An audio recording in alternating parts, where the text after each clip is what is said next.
Lloyd Begley. I'm the museum curator. Come on in.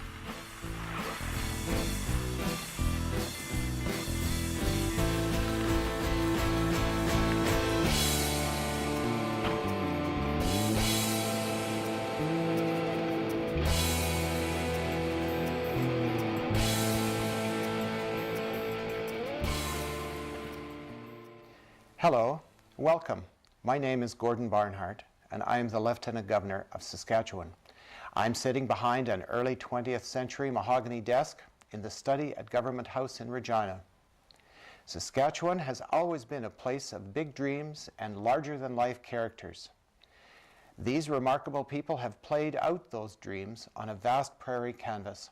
Today, I invite you to enjoy a new television series with the unique name, Yes, Gargoyles Do Live in Saskatchewan. The Architectural Heritage Society of Saskatchewan is the sponsor of this exciting series. Each year, I collaborate with the Society to present awards of excellence in architectural heritage. This series furthers the goals of the awards to stimulate interest in our history, to preserve meaningful places, and to educate our citizens. This series will take you to Saskatchewan cities, towns, villages, and the surrounding countryside. You will meet Saskatchewan people and hear their stories about the history, folklore, and built heritage of our beautiful province. I have always taken great interest in Saskatchewan's heritage, including this magnificent vice-regal house and our impressive legislative building. Join me today to discover the rich history of our province. You will experience a fascinating tapestry of stories woven together by Saskatchewan's people. I invite you to sit back, watch, and enjoy. And you know what? Gargoyles do live in Saskatchewan. Welcome to Yes, Gargoyles Do Live in Saskatchewan, the show that puts you in touch with Saskatchewan's history, its people, and the places that made it all happen. In this episode, we'll tour the famous Lyric Theatre in Swift Current, and then we'll learn all about bricks and mortar with construction historian Frank Korvemaker. And finally, we'll head out to Maple Creek to meet some of Saskatchewan's own ghost riders.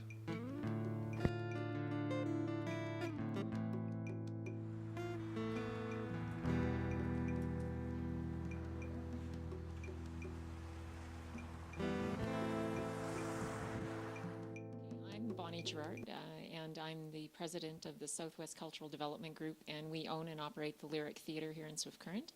The theater was originally built in 1912. It was a vaudeville theater, and it was part of the theater circuit.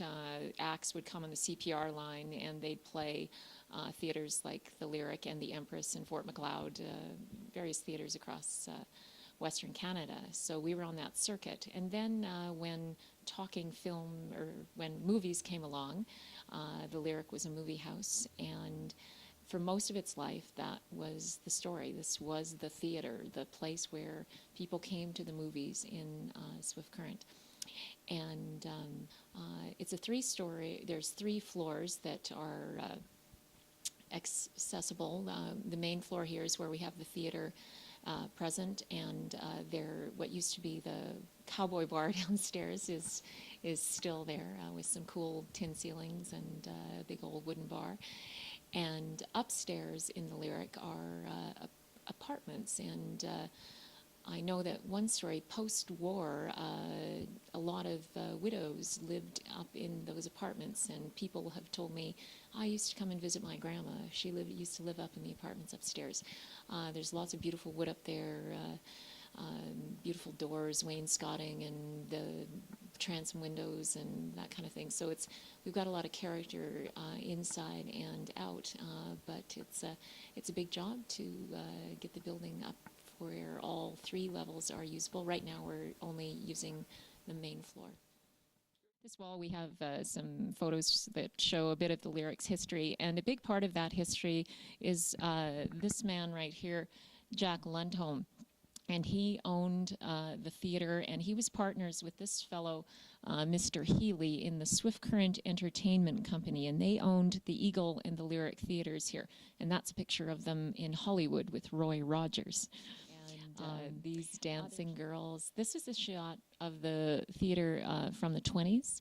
with the horses and wagons out in the front. And the facade is, you can see that it's a bit different than it is now. This shot here is down at the bottom, shows in 1938, which was the very first Frontier Days, which is the exhibition we have in Swift Current. And the front of the Lyric was decked out in sort of Western kind of saloon that is a picture of Jack out in front of the Lyric, looking quite dapper in his hat. And there's just a photo of a soldier and his girl walking down Central Avenue in front of the Lyric.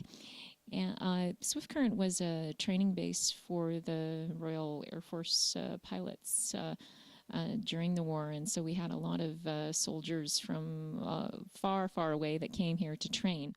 February 2005, this group of young people got together and decided, hey, this vacant building is in danger and there's lots of history here, so we need to save this building. So let's come on in and have a look at. So when this building was acquired by the Southwest Cultural Development Group, it was a nightclub, and inside here there were booths and mirrors and silver dragons painted on the walls, and it was very nightclubby disco. So when I first moved to after the nightclub phase, it took a lot of work to get all that, the nightclub furnishings, if you will, out and clear it to make a open theater. And the first big event that was hosted here was called Vaudeville Revisited, honoring the original history of the Lyric being a vaudeville theater.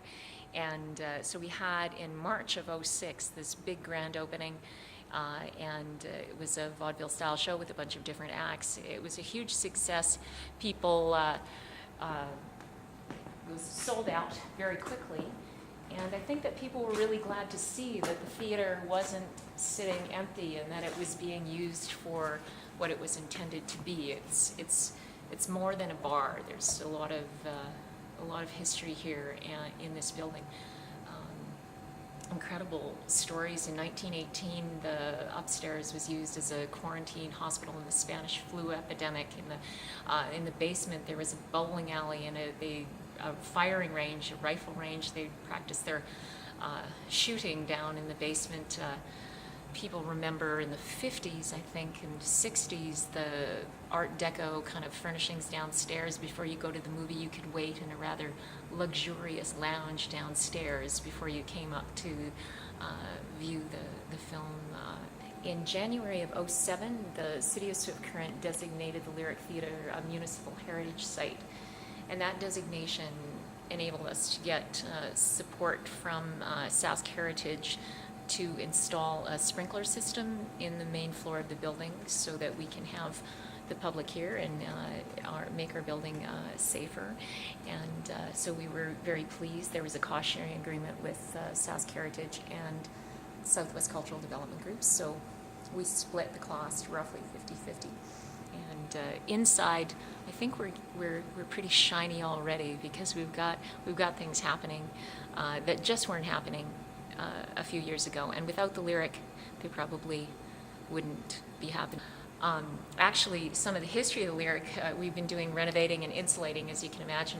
This is a big building. It was built in 1912, and so some of our heating issues are substantial. So we were trying to augment the insulation, and we had a group of volunteers doing some work, and they pulled some paneling off a wall to insulate the wall, and inside this wall they found some treasures. One was actually a piece of film that had the words on it, like from the silent film era, just a scrap of film that was very, very dry and brittle, and it's now over at the museum. We're seeing what we can do with it. And now what we're doing is we have established here a black box theater, and we use it for live performances, and we hope that well, we know it's not a hope anymore, it's reality that we're making this a place for people in Southwest Saskatchewan to come and share their work, make music, theater, and have the audiences see what they're doing. And we've been very lucky. We've got support from the Saskatchewan Arts Board to have a musician in residence here at our theater. His name is Dave Lang, and he's been here for about a year and 3 months, and he's been mentoring local musicians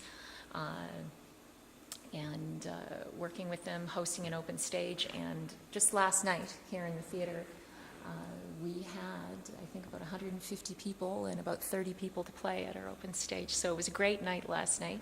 And tomorrow night we have a St. Patrick's Day celebration here. So things are happening. We've got, local people playing and singing, and Saskatchewan artists and artists from all across Canada. So we've got things happening, and we've got a lovely venue. And the artists tell us that we have a place that's it's good to play. It sounds good.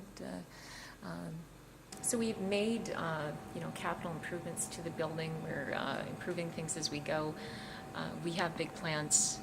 We're coming up to the 100th anniversary of the Lyric, and I think that when that anniversary comes around, that the Lyric will once again be the jewel in downtown Swift Current.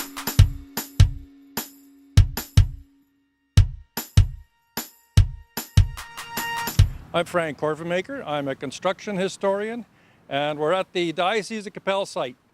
This is a site that's been in existence now since 1912.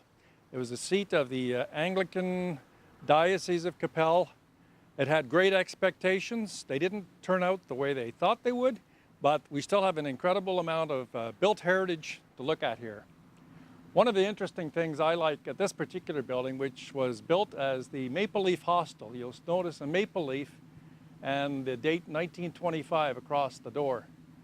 This was this building was designed by local architect F.H. Portnell, Frank Portnell, and he has his name here on one of the stones. We'll see that shortly.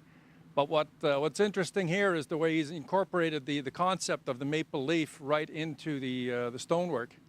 The Maple Leaf Hostel was designed as a residence for students who were working at or studying at the normal school just across the street here on the other side of Broad Street in Regina. And they were resident here, and then they just walked across the street to go to work and to do their studies. Some of the interesting things you'll see at this building is some of the brickwork. You notice this is actually a building that has bearing walls made out of brick, and the way you can tell that is if you're looking at the different levels of brick. Every 4 or 5 rows, there's a set of, you get stretcher bricks, and then you get a set of header bricks, and then you get a series of stretchers and header and so forth. And as long as you're seeing these headers, that's the ends of the brick coming out, you know you've got a brick bearing wall. If all of the bricks are the same design, just stretchers all the way up and down, then it's a brick veneer. So that's an interesting thing you'll see here. Another thing, for this particular building, Frank Portnell, when he was building the sills for the windows, made them flush with the brickwork. Now that's unusual because generally sills project out from the wall so that the rainwater falls down without running down the wall. In this case, of course, the rainwater is coming right onto the brick. Not one of the best designs, but that's what Frank wanted. In addition to that, he has used a variety of brickwork. Down at the base, he has a smooth brick, whereas and then there's a stone course, and then the upper brick is all a very rough textured. And that's an unusual feature. Normally, when buildings are built, you get the brickwork is the same upper and lower.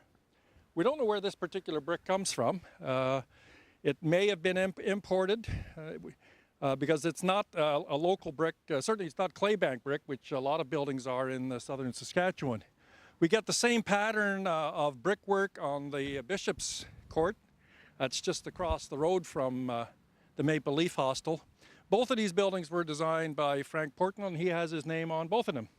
So we'll go over to the corner of the building over here, and we'll show you where Frank puts his name. It's one of the characteristics of Portnell is that in as many buildings as possible, he liked to get his name somewhere on the building. In the earlier years, such as this, back in 1925, he actually gets his name carved into the stonework, and it's set quite deep, so even with a lot of deterioration, his name and the word architect is going to be visible for many generations. Now, let's see if there's anything else around here. Oh, up on the, around the windows, you'll notice that some of the stonework is recessed into the brick. These are called quoins, and these stone quoins help hold the frame of the window in place. And sometimes you'll get 2 or 3 or 4 of them along a higher window. They'll also put them right at the corner of a building sometimes to help lock the stone or brickwork together. Here we have not your aluminum windows or your vinyl windows, but they're real wood windows. And the outside is a storm window. They've been restored to their original design. In some cases, new storms have been manufactured, but it's still individual panes with real muntins in between. This is real wood with putty. And they're hinged at the top so that if you want to open it up for air circulation, that can be done. They can swing open and there'll be a prop inside to hold them up. And the interior windows can either go up and down or open up. These are, I believe, are casement windows. Yeah, these are casements, so they actually swing inward, and the inside window swings inward. So this is a good example of an historic building where the proper restoration work has been done for the windows. This is quite uncommon in many historic buildings today. People are taking out the original woodwork, throwing it in the garbage, and putting in vinyl or aluminum windows. Wooden windows will last, if they're well maintained, several hundred years. Vinyl windows will last maybe 20 years. And the sealed units will, when the seal breaks, you cannot repair it. If a glass window and a regular wooden window breaks, you can repair it and go on for more decades. So this is a much more energy and environmental conscious way of dealing with windows.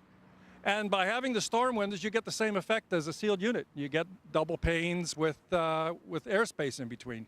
And you can open them up and get fresh air. And you can see the same has been applied for the windows up at the top. All over the building now, they put in these well-restored windows. We're coming up to the to Bishop's Court. And this was the official residence of the bishop, the Anglican Bishop of Capel.